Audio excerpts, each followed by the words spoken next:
Abrimos espacio de fondos aquí en Mercado Abierto en Capital Radio y nos vamos a acercar en los próximos minutos a Mercer, que no es una gestora tradicional centrada solo en gestionar fondos, sino una firma global que combina asesoramiento, gobernanza en procesos de inversión, también análisis y selección de gestores, construcción de carteras, sostenibilidad, así como gestión delegada para inversores institucionales o intermediarios financieros. Y para hablar de todo esto nos va a acompañar en los próximos minutos Romualdo Trancho, que es responsable de ventas, soluciones de inversión y servicios socio en Mercer España. Romualdo, ¿qué tal? Muy buenas tardes. Hola, muy buenas tardes. Bueno, pues empezamos directamente metiéndonos de lleno en cuándo nació Mercer y a qué se dedica exactamente, ¿no? Para quien no os conozca, ¿para qué inversores estáis enfocados?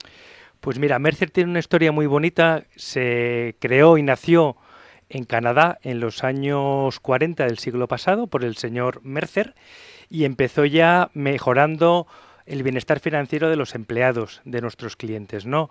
Asesorando a planes de pensiones de empleo. Con el paso de los años, pues fue expandiéndose y fue ampliando el nivel y el número de servicios de inversión que proveía a sus clientes, hasta que en el año 1959 lo adquirió el grupo Marsh McLennan, que es donde sigue hasta hoy. Marsh McLennan es un grupo que se creó también en el año 1906 con la fusión de las corredurías de seguros del señor Marsh y del señor McLennan. Y a esto hemos llegado pues hasta el año 2026. Entonces, las líneas en las que trabajamos con nuestros clientes lo resumías un poco al inicio. Te diría que son tres grandes líneas. En primer lugar, lo que es la propia consultoría de inversiones, y esto engloba pues desde la definición de lo que tiene que ser la asignación estratégica de activos de un cliente, pasando por los procesos de inversión, la implementación, todo el tema de control de riesgos, de reporting, etcétera. Vale, aquí somos el primer asesor de inversiones en el mundo, con unos activos bajo asesoramiento por encima de los 17 trillones de dólares, que para hacerlo un poco así un símil fácil, sería como 17 o 18 veces el PIB español.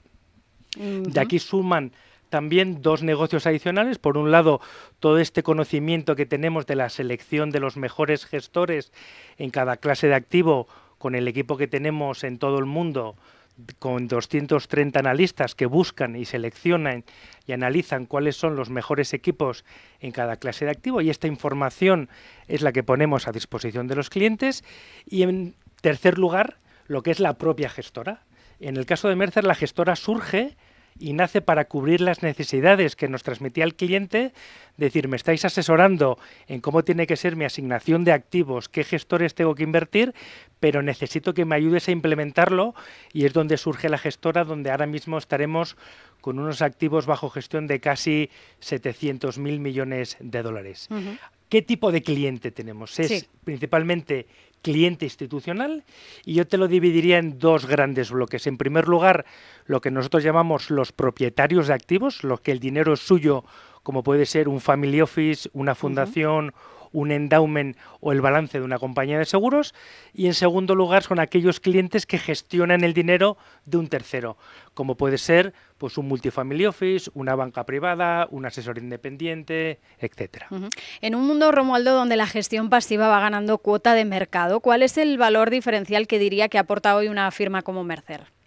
Bueno, pues te diría que hay varias cuestiones que, teniendo en cuenta que la gestión pasiva, lo que básicamente tienes que proporcionar al cliente es la réplica del mercado del índice al cual se quiere referenciar. En este caso, nosotros trabajamos en el diseño estratégico y en la alineación de objetivos que tiene el cliente con esa clase de activos, buscando siempre cuál es el vehículo más eficiente, y también, muy importante, seleccionando cuál es el proveedor, y en este caso teniendo en cuenta además que el concepto costes es un concepto muy relevante, porque generalmente de lo que se trata es de obtener el retorno, lo que se conoce como la beta de cada uno de los mercados, con los costes más eficientes.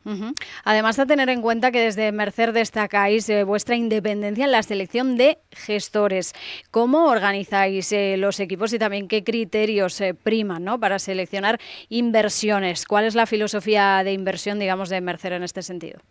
Pues en línea en lo que te comentaba en mi respuesta anterior, es una parte fundamental, porque la manera en la que implementamos el asesoramiento o la gestión de las inversiones de nuestros clientes es seleccionando cuáles pensamos que son los mejores equipos para cada una de las clases de activos. Aquí contamos con un equipo global, con presencia en más de 20 países y con una metodología interna que nos ayuda a identificar cuáles son esos mejores equipos de gestión. Y te diría que el proceso tiene 4 partes fundamentales. La primera, que es de dónde procede la generación del retorno, de dónde viene, cuál es el proceso de inversión, la generación de las ideas de inversión, esto es muy importante. Luego, evidentemente, el track record, el equipo, la alineación de intereses que tiene cada uno de los equipos de gestión con sus inversores. Y aquí, para que te hagas una idea, tenemos una cobertura de en torno a 75.000 estrategias y que suele venir a representar aproximadamente unos 12.000 gestores en todo el mundo. O sea que es una cobertura y es una plataforma global y es una información que ponemos a disposición de los clientes para que ellos también tomen sus propias decisiones de inversión. Nos comentabas que los inversores institucionales son de vuestros principales clientes. Están incrementando su exposición a los activos privados. En este sentido, bueno, pues veíamos algunas alarmas ya saltar este año. ¿Existe el riesgo de que el atractivo de estos mercados genere expectativas de rentabilidad que puedan ser difíciles de cumplir en el futuro? Bueno, te diría que no solamente hay que considerar la posibilidad de invertir en mercados privados desde un único prisma de rentabilidad, sino que lo que aportan los mercados privados a una cartera global, diversificada y de largo plazo, no solamente es esa prima extra de rentabilidad que puede venir por la propia liquidez de las inversiones, pero aportan descorrelación, aportan diversificación, menor volatilidad y un concepto muy importante que en momentos de volatilidad se tiene muy en cuenta, y es que la propia liquidez de estas inversiones nos impide tomar decisiones motivadas por el corto plazo o por el ruido de una noticia macro o de un resultado empresarial negativa, y por tanto hace que la maduración sea más eficiente. Por lo tanto, no pensamos que venga una decepción, sino que lo que hay que ser es muy selectivos, apostando por aquellos gestores de calidad, con track record y con buenas generación de ideas de inversión. En este sentido, no piensan que venga una decepción, y quizás de una decepción a posiblemente otra, o entre comillas otra, el tema del ESG. Como bien sabes, durante años la sostenibilidad ha sido un argumento comercial muy potente y ha tenido respaldo detrás, pero recientemente, bueno, ya también lleva años creciendo el cuestionamiento de los criterios ESG. En este sentido, ¿en qué punto estamos ahora mismo y cómo está evolucionando la demanda real entre los clientes? Desde el punto de vista de lo que se llama inversiones sostenibles, yo creo que estamos entrando en una fase de pragmatismo, teniendo en cuenta que hemos pasado hace unos años de que prácticamente no estaba dentro del proceso de toma de decisiones de los clientes. Luego hemos pasado en ese efecto péndulo a un extremo totalmente contrario, que era o eres sostenible o eres ESG, o según la regulación SFDR tenías que ser artículo 8 y artículo 9, y ese criterio era mucho más importante de lo que eran criterios como, por ejemplo, la rentabilidad o el propio proceso de construcción de carteras. En este caso, dentro del pragmatismo, yo creo que la regulación también está ayudando y estamos viendo que sigue habiendo una demanda, pero una demanda de interés real, alejada de modas que podía haber sido en ese momento que comentabas, sino que estamos viendo que en family office, en fundaciones, en compañías de seguros hay un interés real, y el retorno que se busca no solamente es un retorno financiero, sino que es un retorno sostenible, o también de un retorno de inversiones de impacto que realmente está muy alineado con esos principios fundacionales de cada una de las carteras de inversión. Bueno, un interés real, alejado de modas, lo que podríamos decir, ni tanto ni tan calvo. Básicamente, no nos pasemos ni por un lado ni por el otro.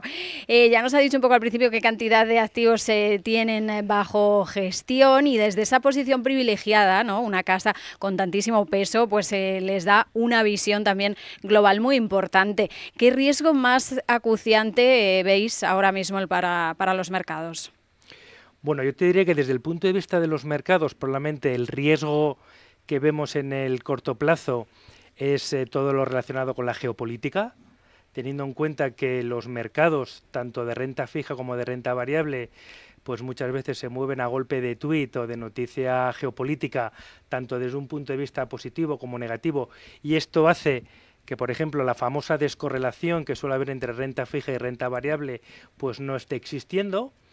y por lo tanto nuestro trabajo es ver con los clientes de la posibilidad y la realidad de crear carteras resilientes con la idea que comentamos de diversificación por clases de activos, por estilo de inversión, por zonas geográficas, etcétera. Si lo miramos desde el punto de vista del inversor, pues probablemente el riesgo más acuciante que vemos ahora es el riesgo de complacencia. Hay mucha liquidez en el mercado, parece que con todas las noticias que estamos conociendo, no solamente de geopolítica, sino de relacionado con la macro, crecimiento económico, inflación, tipos de interés. Estamos ahora viendo la presentación de resultados que está siendo bastante buena, pero estamos viendo que hay un run que todos estos riesgos que podemos percibir, el inversor, sobre todo el inversor retail o el inversor a pie de calle, como podemos ser nosotros, vemos que con esa liquidez que hay no se consideran los riesgos y eso está llevando, entre otras cosas, a que muchos de los índices de renta variable tienen máximos históricos en este momento.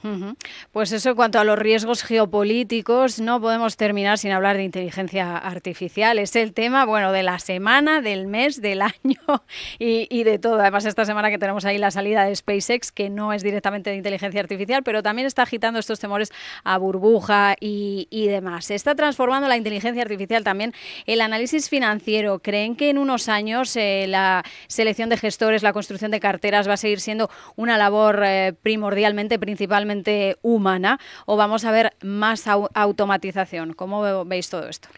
Bueno, todas las aplicaciones y todos los beneficios relacionados con la inteligencia artificial, no solamente en Mercer, sino en la gran mayoría de las casas de inversión, ya estamos trabajando en modelos, en aplicaciones, en la manera en la que nos puede ayudar muchas veces en tareas más rutinarias de búsqueda de información, de cálculos matemáticos, y eso desde luego va a tener una eficiencia en costes que es muy relevante, pero lo que también pensamos es que la decisión final va a seguir siendo principalmente humana. El factor humano aquí, desde el punto de vista que comentabas antes, de cuando te sientas con un equipo gestor para ver la idoneidad en la recomendación que tú puedes hacer, eso, un sistema, un algoritmo, pues va a ser complicado que lo pueda identificar, y sin embargo el factor humano va a ser fundamental, y pensamos que no solamente ahora, sino en el futuro, pues va a ser así.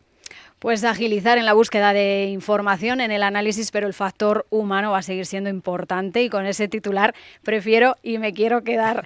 Romualdo Trancho, responsable de ventas, soluciones de inversión y servicios socio en Mercer España. Muchísimas gracias por estar en los estudios de Capital Radio. Hasta la próxima. Muchísimas gracias por la invitación.